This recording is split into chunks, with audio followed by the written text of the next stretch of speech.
Good morning friends. Shravan मास की आपको हार्दिक शुभकामनाएं। आज हमारा जो सेशन है विद्युत इलेक्ट्रिसिटी पढ़ रहे हैं हम लोग। पढ़ेंगे, देखिए, विद्युत संबंधी सबसे पहला प्रयोग महान दार्शनिक थेल्स ने किया था। विद्युत शब्द का प्रयोग सबसे पहले, ठीक है। और ये जब किए थे बेटा, तो उस समय 2600 ईसा पूर्व से 600 ईसा पूर्व तक किए, ठीक है। अब बात होती है कि ईसा पूर्व क्या है और ईस्वी क्या होता है।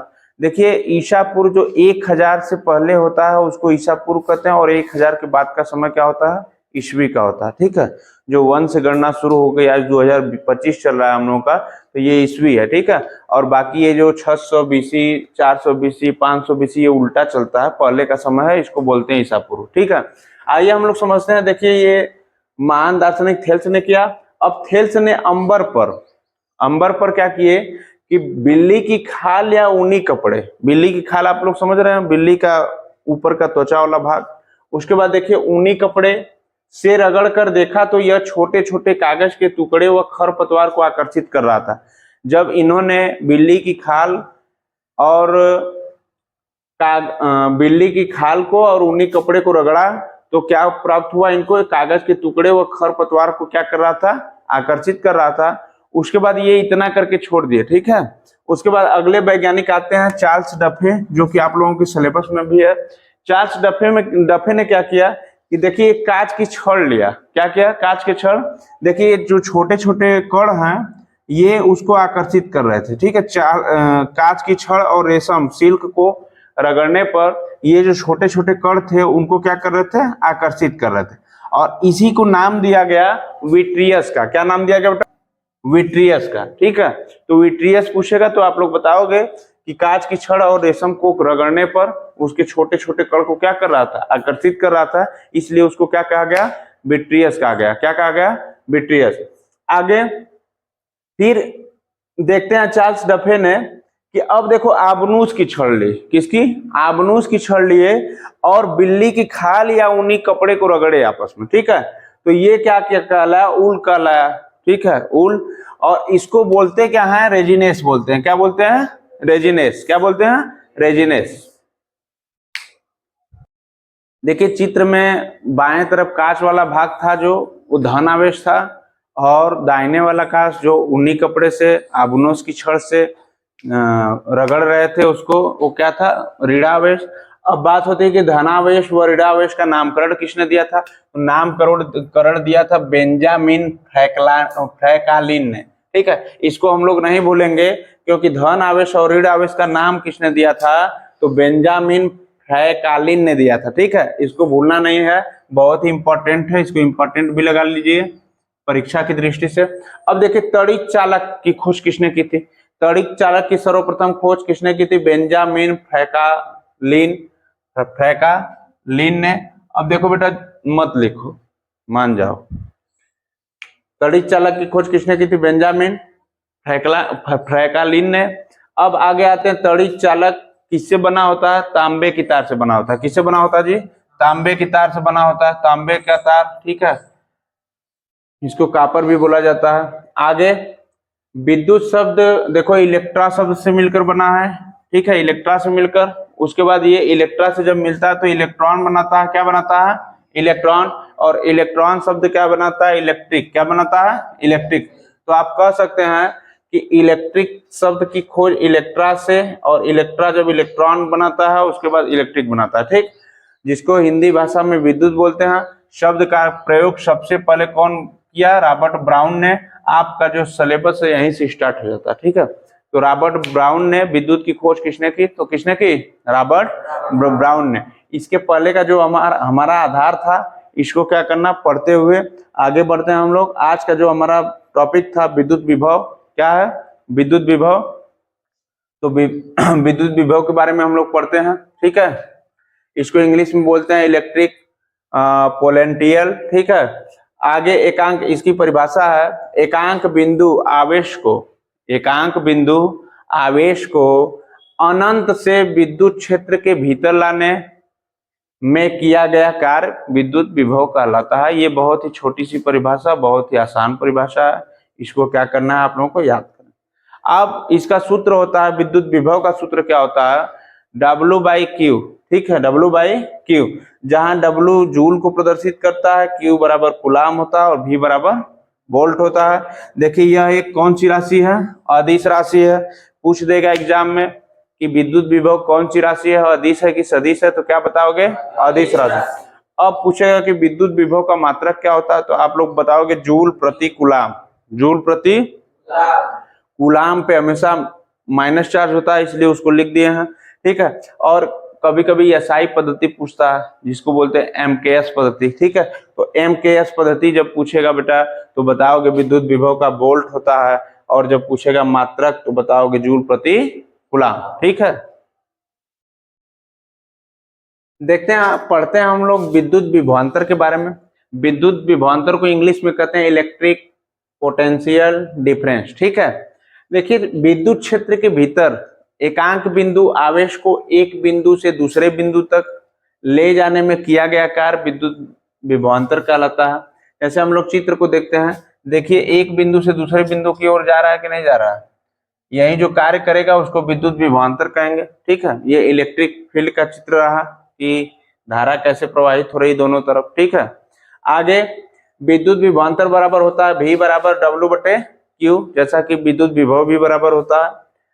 नोट में क्या होता है कि आवेश का प्रवाह या विद्युत धारा का प्रवाह उच्च विभव से निम्न विभव की ओर होता है, ठीक है। क्वेश्चन बनता है, वन लाइनर क्वेश्चन पूछ देगा कि विद्युत विभवांतर का जो आवेश का प्रभाव होता है विद्युत धारा में, ये किस तरफ बढ़ता है। ऑप्शन में दे देगा उच्च से निम्न, निम्न से उच्च, ठीक है, समान अवस्था में, या एक और धारा बहती है। 4 ऑप्शन दे देगा। अगर आप पढ़े नहीं रहेंगे सही से तो गलत करके आएंगे, इसमें कोई दो राय नहीं है, जैसे कि हम लोग भी गलत करके आते थे। तो इसको क्या है कि पढ़ना है उच्च विभव से निम्न विभव तक, ठीक है। इसको याद कर लो। ये अगर लगा सको तो नीचे ऐसे क्या करो, इसके अंदर पाई घिस दो, जिससे लगेगा कि इंपॉर्टेंट है, ठीक है। आगे आवेश का प्रवाह हमेशा असमान विभव, ठीक है, द्वारा होता है। आवेश का प्रवाह कैसे होता है, असमान विभव, ठीक है। इसको हमको क्या करना है, समझना है, और ये भी इंपॉर्टेंट है, असमान विभव, ठीक है। ये नहीं कि डायरेक्ट समान कर दें इसको, ठीक है। आगे जो हमारी इस टॉपिक की सबसे महत्वपूर्ण कह लो सिलेबस के अंदर है, ये ओम का नियम, और 100% आप लोगों के एग्जाम के लिए अवेलेबल रहेगा। ये आना तय है, चाहे कक्षा 9 में आ जाए, चाहे कक्षा 10 में आ जाए, या अन्य कॉम्पिटिटिव एग्जाम में आ जाए। ओम का नियम है क्या, ओहम्स लॉ। देखिए यदि किसी चालक धात्विक के भौतिक कारकों विशेषतः ताप को नियत रखा जाए, ठीक है। नियत रखना, हम नियतांक जब सवाल पढ़ाएंगे तो इसको भी बता देंगे। अगर नियत रखा जाए परिपथ में बहने वाली विद्युत धारा, विद्युत धारा का मतलब प्रवाह जो ये हो रही है कि नहीं, विद्युत धारा चालक के शिरों के बीच लगाए गए विभवांतर के अनुक्रमानुपाती होती है। देखिए यहाँ पे क्या है, विद्युत धारा जा रही है, इधर देखिए ये प्रवाहित होते हुए इधर क्या ऊपर की तरफ जा रही है, और इधर के नीचे की तरफ आ रही है, और इधर से जब आएगी तो ऋण आवेश, और इधर से जब आएगी तो धन आवेश, ठीक है। ये विभवांतर का चित्र रहा। देखिए ओम के नियम में क्या होता है, V प्रोपोर्शनल टू I, और V बराबर क्या होता है, विभवांतर बराबर I इंटू R, ठीक है, कैपिटल R। देखिए ये दो धारा है, धारा एम्पियर और एक धारा विभवांतर, इसके बीच में एक क्या होता है बेटा, सरल रेखा सीधी होती है, ठीक। आगे जहां अनुपातिक गुणांक है, जहां अनुपातिक गुणांक है, जिसे चालक पदार्थ का प्रतिरोध कहते हैं, ठीक है। जहां अनुपातिक गुणांक रहेगा उसको क्या कहेंगे, चालक का प्रतिरोध। अतः विद्युत प्रतिरोध बराबर क्या होता है, ये जो विद्युत प्रतिरोध R बराबर क्या होता है, V/I, ठीक है। यहाँ से पाठांतर करने पर भी प्राप्त हो जाता है। तो हम क्या बोलेंगे, विद्युत प्रतिरोध अगर आ जाएगा विद्युत प्रतिरोध बराबर, तो R बराबर क्या होता है, V/I, ठीक है। आगे देखिए विद्युत प्रतिरोध का एसआई मात्रक एमकेएस पद्धति में पूछेगा एग्जाम में, तो बताओगे कि विद्युत प्रतिरोध का एसआई मात्रक जो होता है वो होता है ओम। क्या होता है, ओम। ओम को देखिए 3 प्रकार से लिख सकते हैं, ठीक है, और ज्यादातर इससे लिखते हैं। ठीक है, सावन का महीना है और ओम का जाप करो, हम लोग कर रहे हैं। ठीक है, आगे विद्युत चालकता बराबर 1 बटे क्या होता है, विद्युत प्रतिरोध। विद्युत चालकता बराबर क्या होता है, 1 बटे विद्युत प्रतिरोध। इसको भी याद करके रखना है, ठीक, क्योंकि आगे जब प्रश्न बनेंगे, क्वेश्चन बनेंगे जब फिजिक्स के विद्युत पर आधारित, तो इसमें सब सूत्र चाहिए। तो जो जिसको याद नहीं रहेगा वो कर नहीं पाएगा, जिसको याद रहेगा वो सब कर लेगा, केवल सूत्र याद रखना है। अब विद्युत चालकता का एसआई मात्रक क्या होता है, siemens. Very very important, very very very very most important. विद्युत चालकता का एसआई मात्रक सीमेन होता है और अन्य मात्रक महो होता है। क्या होता है, महो। आगे हम लोग आते हैं कि प्रतिरोध को प्रभावित करने वाले कारक।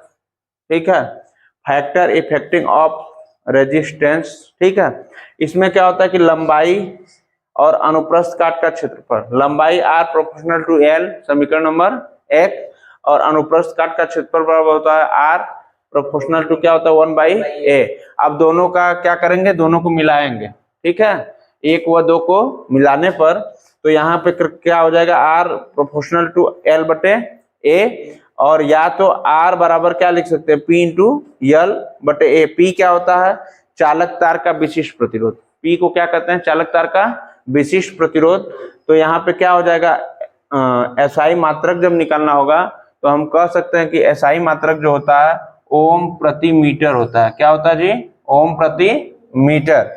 और एक क्वेश्चन पूछता है कि प्रतिरोध का, हाँ, जो विद्युत प्रतिरोध सबसे ज्यादा किसमें होती है अच्छी, तो बताओगे कि चांदी के तार में। किसमें, चांदी के तार में। ठीक है, थैंक्स फॉर। देखिए ये विद्युत इलेक्ट्रिसिटी है। पूछता है कि जो विद्युत प्रवाह सबसे अच्छा किसके तार में होता है, तो आप लोग बताओगे चांदी के। किसके बेटा, चांदी के। यहाँ तो चांदी पढ़ने के लिए ही हम लोग इतना महंगा हो चुका है, दिक्कत है, तार कहाँ से लगाएंगे। ठीक है, इसीलिए तार हम लोग किसका लगाते हैं, कापर ऊपर का लगा देते हैं सब। ठीक है, आगे विशिष्ट प्रतिरोध चालक तार का एक विशिष्ट गुण है। आप लोग समझिए कि ये जो विशिष्ट प्रतिरोध होता है चालक तार का क्या है, विशिष्ट गुण है। चांदी की प्रतिरोधकता P सबसे कम होती है। ठीक है, इसकी प्रतिरोधक क्षमता सबसे कम होती है, इसलिए इसमें सबसे अच्छा प्रवाह होता है। बात समझ में आ रही है। आगे देखना है कि विशिष्ट चालकता सिग्मा बराबर क्या होता है, 1 बटे क्या होता है, विशिष्ट प्रतिरोध, जिसको 1/P कहते हैं, क्योंकि विशिष्ट प्रतिरोध को किससे प्रदर्शित किया जाता है, P से। आगे वेरी इंपॉर्टेंट, एसआई मात्रक पूछता है, तो एसआई मात्रक क्या होता है बेटा, ओम। क्या होता है, ओम या मीटर के पावर -1। ठीक है, ओम मीटर -1।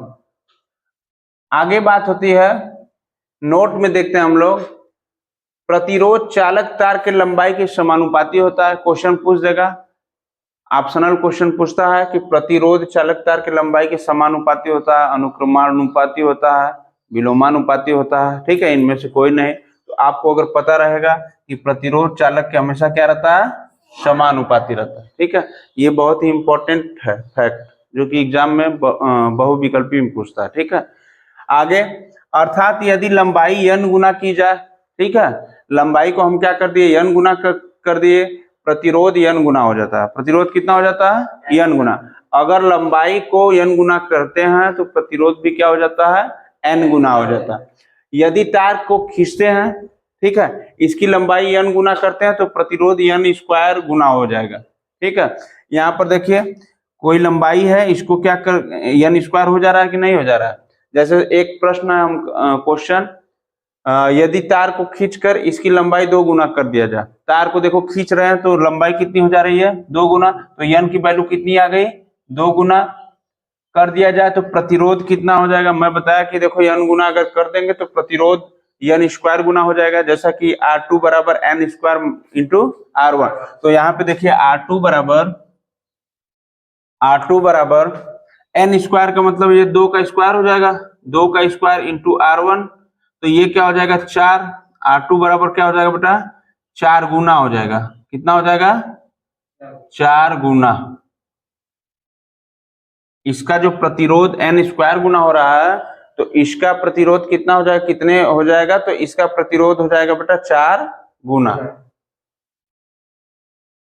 आइए हम लोग देखते हैं, यदि नोट नंबर 2 को, यदि तार को खींचकर इसकी मोटाई व्यास को डी डायमेंशन डी से प्रदर्शित करते हैं, त्रिज्या आर को, यदि इसकी मोटाई व्यास त्रिज्या n गुना कर दें तो प्रतिरोध 1/n⁴ गुना होगा। ठीक है, ऐसे प्रश्नों को हम कैसे हल करते हैं? प्रश्न है हमारा, यदि एक तार को खींचकर इसकी मोटाई को 1/2 गुना कर दी जाती है, तार खींचेंगे और मोटाई को क्या कर देंगे, 2 गुना कर देंगे, तो इसका प्रतिरोध कितना हो जाएगा, यही पूछा है। तो हम इसके लिए क्या बताएं, सोल्यूशन भी बताए थे कि देखिए R2 बराबर क्या होता है, 1/n⁴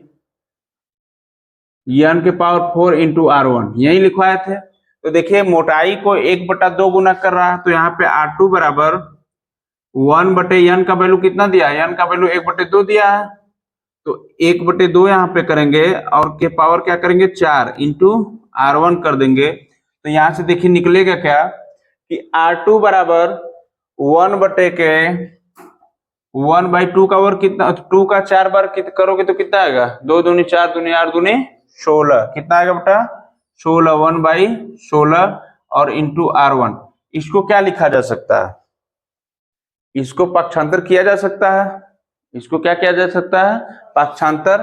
तो ये क्या होगा कि ये ऊपर चला जाएगा, तो 16 बटा क्या हो जाएगा बेटा 1, तो इसको 16/1 की वैल्यू कोई होगा नहीं, तो ये कितने गुना हो गया, 16 गुना। कितने गुना हो गया जी, 16 गुना। अब 1/2 गुना करने पर प्रतिरोध इसका 16 गुना हो जाएगा। ठीक है, तो ये भी बहुत इंपॉर्टेंट फैक्ट था। इसके बाद वाला नोट नंबर 1 अच्छे से पढ़ लीजिएगा और इसको पढ़ लीजिएगा, इससे बाहर नहीं आता है क्वेश्चन। ठीक है, और तीसरा इसका नोट नंबर 3 है, प्रतिरोध पर ताप का प्रभाव। ठीक है, अब जब ताप आएगी तो प्रभाव क्या पड़ेगा, इसके बारे में पढ़ते हैं। देखिए ताप पर प्रभाव 2 प्रकार से पड़ता है, एक ठो चालकों पर, एक ठो अर्धचालकों पर। पहले हम लोग पढ़ेंगे चालकों पर कैसे पड़ता है। देखिए यदि अगर ताप बढ़ाने पर चालकों की प्रतिरोधकता बढ़ती है, ठीक है, जब हम ताप बढ़ाएंगे तो चालकों की प्रतिरोधकता क्या करेगी, बढ़ेगी, जबकि ऐसा रेयर केस में नहीं होता। होता क्या है, जबकि चालकता घटती है, चालकता क्या करती है, घटती है, लेकिन अगर हम ताप बढ़ाएंगे तो क्या होगी, चालकता प्रतिरोधकता बढ़ेगी। ठीक है, ऐसे रेयर केस में जबकि चालकता क्या होती है, घटती है। इसका सूत्र होता है, ये बहुत इंपॉर्टेंट नहीं है, आगे इंपॉर्टेंट बनेगा, आप लोगों की कक्षा के लिए इंपॉर्टेंट नहीं है, कहीं नहीं पूछेगा। ठीक है, तो इसको क्या करेंगे, केवल याद कर लेंगे, ऐसा नहीं कि इंपॉर्टेंट नहीं है तो हम छोड़ दें। ठीक है, तो RT बराबर R0 1 + अल्फा इंटू T। ठीक है, अर्धचालकों पर क्या प्रभाव पड़ता है, देखिए ताप बढ़ाने पर अर्धचालकों की प्रतिरोधकता घटती है। ठीक है, और चालकता क्या करती है, बढ़ती है। इसमें चालकता बढ़ती है और प्रतिरोधकता क्या करती है, घटती है। इसका सेम उल्टा होता है, चालक और अर्धचालक का क्या होता है, सेम उल्टा होता है। हमारा जो अगला हम पढ़ेंगे प्रतिरोधों का संयोजन पढ़ेंगे। ठीक है, इसको बोलते हैं कॉम्बिनेशन ऑफ रजिस्टर। पहले हम प्रतिरोध को पढ़ेंगे कि श्रेणी क्रम में कैसे चलता है। ठीक है, देखिए श्रेणी क्रम समायोजन है, इन सीरीज। देखिए इसको करते क्या है कि ये जो धाराएं हैं हमारी, पहली धारा इसको R1 बोलते हैं, R2 बोलते हैं, फिर R3 तीसरी वाली को। ठीक है, एक बैटरी है हमारे पास, ये क्या है बेटा, बैटरी है, और बैटरी में आप लोगों को पता है कि प्लस माइनस रहता है चार्ज। तो इसमें क्या करेंगे कि जोड़ेंगे इसको, जब यहाँ से धारा प्रवाहित होगी, देखिए ये 3 भाग में पार्ट में बटी हुई है और आकर क्या करती है, बैटरी से चालू हो जाती है। तो इसका तुल्य प्रतिरोध एग्जाम में पूछता है और इससे सवाल भी बनते हैं, प्रश्न भी बनते हैं।